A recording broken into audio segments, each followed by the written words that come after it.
This is like, wait, let me actually just take this out of here. Get out of the bowl. Hey, welcome to Cook's Yarrow. I'm Stag Yarrow, and today I'm joined by Jay from Exit Sign. Yo.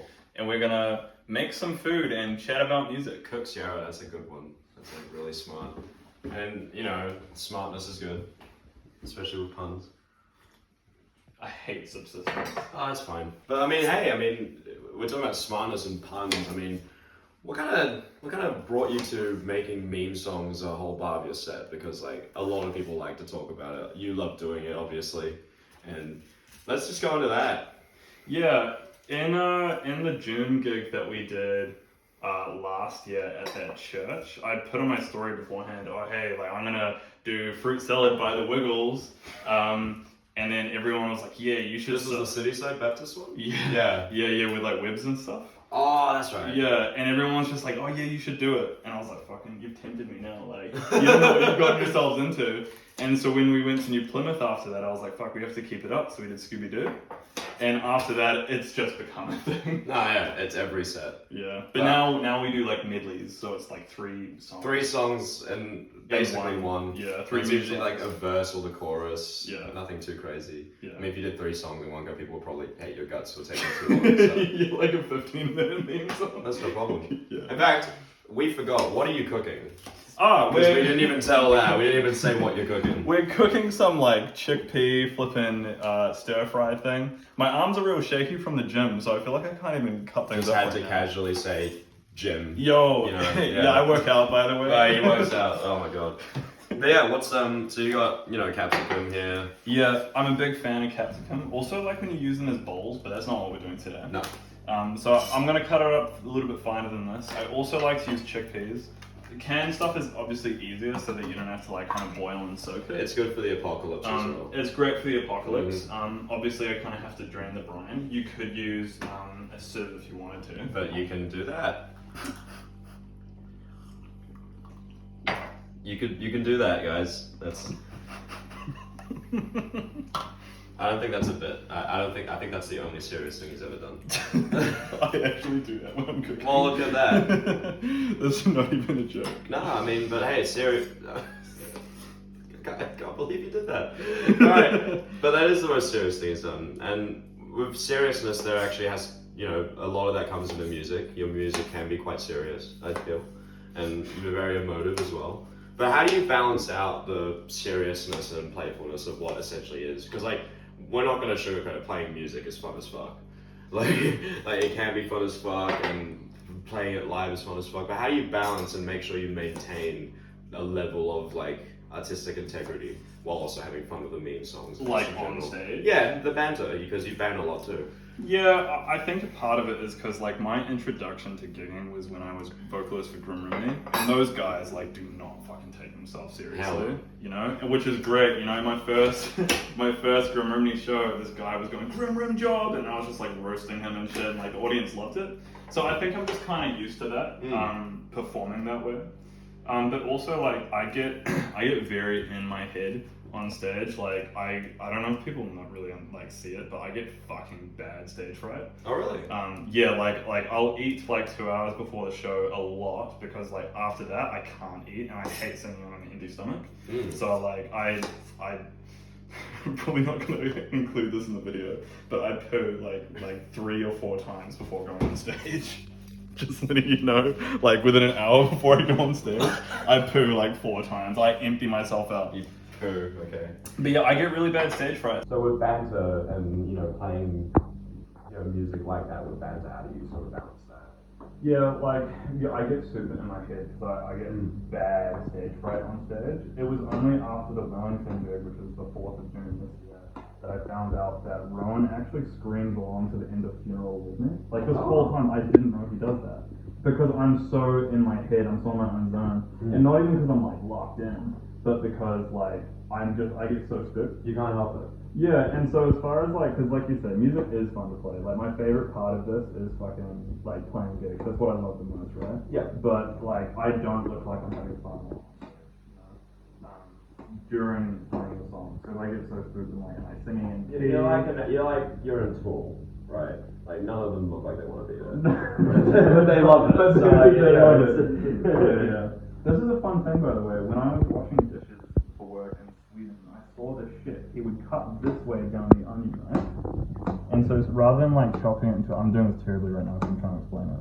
But rather than chopping it up a million times, he does that, and then when he chops down, it's already diced. Nice. Yeah, pretty cool. That's cool. Yeah, pretty cool. Pretty good. Cool. But no, that's interesting. Never thought you'd get stage fright. Oh yeah, bad. So it honestly is a mix, and it's kind of like my Instagram, right? Like my Insta on my posts oftentimes is like, oh dark, mysterious, spooky. But then on my story, it's just like, oh yeah, fucking, what's an animal you can take to life? Yeah. I mean, I get what you're doing though. Like, I think anyone who understands how this works, you're making a community with your music, and you're making your persona something a bit more than just I am a person making this song. You want to be like, we are here to witness me doing this stuff, but you know, you're just as part of it as anyone else. It's just like hanging out with the bros. I love when it's gig, right? When it feels like you're all just hanging out. Yeah. You know, like that makes it so much easier to play the songs. I imagine that you're the same. When it's live, you feel like you can do a bit of performance. When everyone is just vibing with you. Yeah. No, the best gigs have been. The best gigs that I enjoy have been that. Yeah. But the best playing gigs, we had to have a little bit of stress because, you know, a little bit of stress makes you good. That's what I think. Yeah, but if we go on with that, have you ever blundered? Like, wait, oh, look at that. Mustard seeds. Mustard seeds. I'm a fan. I like mustard seeds. How do you... Yeah. I will answer your question in a second. You chuck these on first, right? Oh my god, no, you take that. Take the cardboard out. And you kind of leave them for a sec to let them start popping before you check on the other stuff. This is swag yellow. Swag yellow, he said. But how do you handle, I mean, you say you get in your own head. Is that more so because you feel like you don't want to screw it up, you don't want to ruin this image that you're trying to create? Or so if that's the case, how do you handle knowing that you made a mistake? Honestly, and I know that some people would beg to differ, and this isn't me looking for compliments, but I actually consider myself a pretty mediocre clean singer. Okay. I only started learning to clean sing like 6 years ago, whereas I've been screaming for like 12 years. Damn. And so, you know, I need to have a backing track to sing in key. If you ask me to a cappella, like I have a hard time singing something in key. You know, maybe the old house I could, because I've sung it fucking millions of times. Yeah, but like it's hard to sing shit in key, and so that's my biggest fear. That like during the like, it's like I'm not that in my head. But it's when it's either a quiet bit or just a bit where I have to sing clean anyway. Like during certain, for example, that starts like just a tiny bit of guitar and like clean vocals immediately. Also, I Am the Dark is like that. Like it starts. Yeah, definitely. That always, I'm so scared that right from the get go I'm gonna sing out of key. Especially listening to the studio tracks on top of seeing it live, I definitely get that sense personally. Yeah. Would you have a preference between the two? Like harsh or clean? Or are you like... They honestly, they do different things to me. I'm gonna chuck turmeric on. Turmeric. I'm a big fan. I just honestly just go for it. We got a few things. Let's just go over my spices. I use a lot of turmeric. What else does Stag do? Use ginger. A fuck ton of it. We're gonna just cake it on. What else does Stag use? Fucking cayenne pepper. I'm not gonna. I've put too much cayenne pepper in my cooking before and you've read it. Yeah, fair enough. Garlic powder. Necessity. Enough said. Yeah. Fucking onion powder. I only recently started doing this. A mate of mine told me he was using it, and I was like, that's so base. And what's our last little thing for spices and herbs and shit? Fucking fenugreek seeds. What is that? Bro, it's fucking swagalicious delicious is what it is. You chuck some of them on, right? Wow, that's a strong smell. And then the last thing before we start like lubing this boy up, we have the crux of my cooking, this kind of oily chili sauce. And you don't need fucking much. It's called Lagon Ma, by the way. That's that. Lagon Ma. You just get, this is already a lot. Real Lagon Ma fans will see a Lagon Ma and go. And be that's that's what you need. So, how do we make it all liquid? With fucking Kikkoman soy sauce. Not sponsored. We're not sponsored at all. Zero sponsorships. I probably Good God, man. Alright. It's ready for war. Yeah, dude. Look at that. Alright. So let's start kind of just checking some shit on, right? Yeah. Like, let's just fucking. But yeah, and so you think that your vocal styles kind of, do you think they coexist more? Do you think they have like their own spaces that are separate? I think they achieve different things, right? Like the way I sing, I can belt a little bit singing, like playing. Yeah, definitely. But I generally prefer to sing very soft. So you keep it separate enough so it's distinguishable. It's I guess there's a lot of juxtaposition. It's the music of Stag's era, right? Like it's very. I've used this analogy before to some people, which it's a real weird one. But you know how Nirvana, right? It's like very like soft hitty. Yeah. I kind of think of Stag's era as doing the same thing, except it's like extreme soft, extreme hitty. So You will make your Nevermind one day. I will make it. Yeah.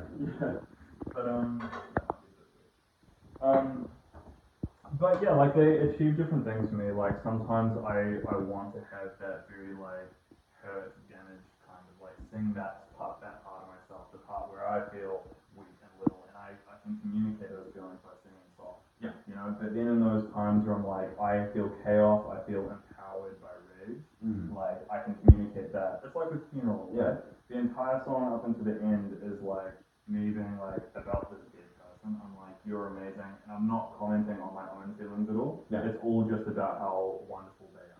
It's the narrative. It's the narrative, just being like, you know, the other side is better off because they had. No, you're serving your narratives in the stories, which I think is really cool because a lot of, especially metal singers, will have their cleans only for choruses, or they will only do one or the other. So, you know, it's really cool that your way of doing it is more like a thematic base or a narrative base. I'm not saying these guys don't do that, but they definitely have a harder time achieving that in different worlds that you kind of put them through. At least from what I've seen and what I hear. It's definitely, it's the communicator certain feeling. Exactly. Like, I have clean bits in my song from like having a scream in the background makes sense. Because that's the emotion I'm trying to convey there. Yeah. You know, it doesn't make sense to just scream or sing because that's structurally what songs can do. Totally. And how do you kind of like conceptualize the vocals around your songwriting? I mean, if you want to segue that into your songwriting process, like bits about that. Like, I'm interested in how you build your vocals over these instrumentals, or is it the other way around? What I do, right, is I plagiarize exercise. No, Well, that doesn't make any sense because your lyrics are intelligible. No, it's like whoa. That's biblically accurate. Verbatim. Yeah. Yeah, no. I write like 9 out of 10 songs on acoustic first. Like the old house was written on acoustic. It's real Dark Throne of you. They actually do that. Dark Throne write songs on acoustic first. Interesting. Yeah. And so they often come out as like folk or indie, and then I'll like kind of change them to be more fit into the thing. Yeah.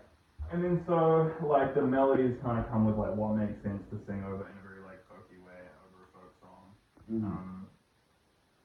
know what we should totally do? This is where we should put on the spinach. Oh, I forgot about these! How do we ever get about the fucking capsicum? Go in the bowl! I got to cut it up smaller, and I reckon let's check on some pepper and salt. Segway. Meow, meow, meow, meow. Meow, meow, meow, meow. Alright. Yeah, songwriting process. Honestly, just like writing everything in a way that I feel it can be beautiful as like a quieter folk kind of song. And then be like, okay, what am I actually trying to make? What is the song about? What am I trying to communicate? Yeah. If I feel like this needs to stay as a folk song, then it will. Well, Stag still does folk as well. These are such massive bits. Obviously, everyone wanted me to buy rice. I have bought rice. More rice. And you know, this is like, wait, let me actually just take this out of here. Get out of the bowl.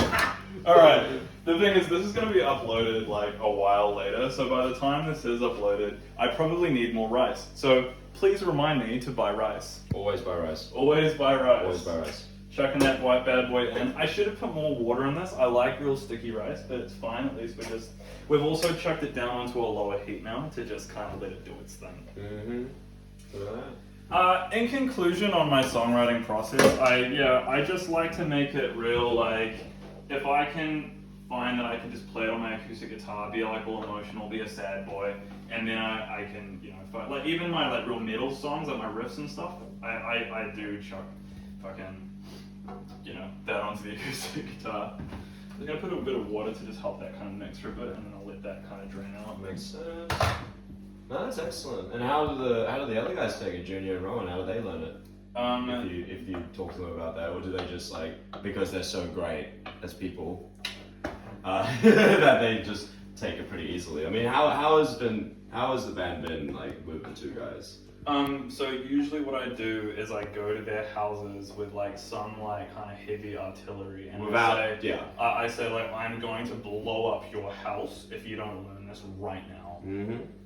No, Junior, well, because he originally started as like a session drummer, so like, you know, he just had to learn the songs. Like, and after session drumming enough times, it was just kind of like, well, I guess he's just a part of the band. And I'm glad too. Like, Junior is the fucking man. Yeah. He works hard. He does a lot for Stag's Yarrow without like, you know, me saying, hey, can you do Very this? productive person. Very, you know, shows initiative for Stag's Yarrow, and I'm very appreciative of that. Yeah, man. He complains a little bit about my songwriting, but he does it anyway. And the complaints are like, why did you make this so hard to play? Like with the lictors, he was just like, bro, like, why is it in 10/8, then 15/8, then 9/8, then 6/8? Yeah, the time signatures will never stop. That's by the time you finish the first chorus. Yeah. And Rowan? Rowan, he's so hardworking. With Certain, I showed it to him the first time we rehearsed together. I didn't have a demo, I didn't have a video, he just learned it with us. He went home, from memory played it, came back the next week, he nailed it. He's such a hard worker, he just sits in his fucking bedroom and plays. And Ron likes pretty proggy shit too, like he's real into Opeth. Yeah. And you know, I got him into Faytooth, so you know, he's got a fucking... Rowan's one of the most open-minded He's very guys open-minded, that I know, so you know, so that's excellent. Yeah. And speaking about the fact that you got these two guys hobbling along with you, making, you know, these awesome live performances. If you've been with Stag from the start, then you know that it was predominantly solo sets, and now it's progressed from having a drummer and now a bass and a drummer, and now you're kind of synonymous with this three-piece identity of sorts. Yeah. How do you sort of take that in? Like, do you run with it? Do you like, you know, because I don't really notice you mentioning it too much. How do you kind of like feel about this three-piece dynamic that you've made yourself going from solo? Well, you know, Stags obviously started as a folk thing because, you know, the girl about whom Funeral was written, when she passed, I couldn't stomach metal for a long time, and so all I listened to was folk, and so I was making that. I was also in Grim Remnant, and so I definitely didn't feel like I needed to make a lot of metal. And then as I kind of healed and I listened to metal again, and then when I left Grim Remnant, I was like, fuck, I want to make metal now. So I just transitioned Stag's Yarrow into what feels like the most authentic kind of music I've made in my life. Like, I'm not just all phases of your me have come together, and it's full circle. It's like all of the, you know, the best bits. I'm not trying to make black metal. I'm not trying to do it. I'm just making, you know. You're definitely not making thrash anymore. No. That's yeah. And so, you know, it makes sense to have a band, and at first it was session musicians, in the sense that that's how Junior started. But it's so much better having it as this, you know, this three-piece. This unit, like I love the boys, and you know, it's cool because we're mates, and I know I can rely on them. You know, they do stuff for the benefit of Stag's Yarrow as a band. You know, in a general sense, like I'm Stag's Yarrow, but also as a band, we are Stag's Yarrow. You know. And in this sense, is this kind of where you envisioned Stags to come from your initial like phase? Because like, if what all we're saying is that it is a very, you know, true to you sound and a very true to you project. Did it go this way, the way you kind of planned, or is it mostly unexpected? Because, you know, it is very much my project, and I write, you know, basically these songs, and they're my emotional expressions or whatever. I don't want the others to feel like they're just playing my songs. Yeah. You know, I don't want them to feel as though they're employees of the band. And so I say like, look, here are the songs. I've written the guitar. I've written the vocals.